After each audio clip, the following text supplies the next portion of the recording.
ঢাকা থেকে সিলেটের দূরত্ব 239 কিলোমিটার। ঢাকা থেকে সিলেট যেতে আকাশপথে সময় লাগে মাত্র 45 থেকে 50 মিনিট। আভ্যন্তরীণ বিমান ভ্রমণের জন্য পাসপোর্টের প্রয়োজন হবে না, তাই বিমান ভ্রমণে আলাদা কোনো ঝামেলা নেই। আপনার জাতীয় পরিচয়পত্র সঙ্গে রাখলেই হবে। জাতীয় পরিচয়পত্র না থাকলে যে কোনো অনুমোদিত অফিস বা শিক্ষা প্রতিষ্ঠানের পরিচয়পত্র হলেও চলবে। বর্তমানে প্রধান 3টি বিমান সংস্থা ঢাকা থেকে সিলেট ফ্লাইট পরিচালনা করে। বিমানগুলো শাহজালাল আন্তর্জাতিক বিমানবন্দর থেকে উড্ডয়ন করে এবং সিলেট ওসমানী আন্তর্জাতিক বিমানবন্দরে অবতরণ করে। এগুলো হলো বিমান Bangladesh airlines, Novo air airlines, US Bangla airlines.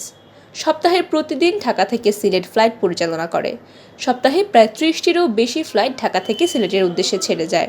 Dhaka থেকে সিলেটের বিমান ভাড়া: বিমান বাংলাদেশ এয়ারলাইন্স 3,300 থেকে 4,000 টাকা সুপার সেভার, 4,000 থেকে 9,000 টাকা business flexible.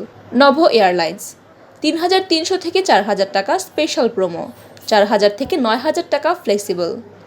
US Bangla airlines 3,300 থেকে 4,000 টাকা সর্বনিম্ন, 4,000 থেকে 9,000 টাকা সর্বোচ্চ।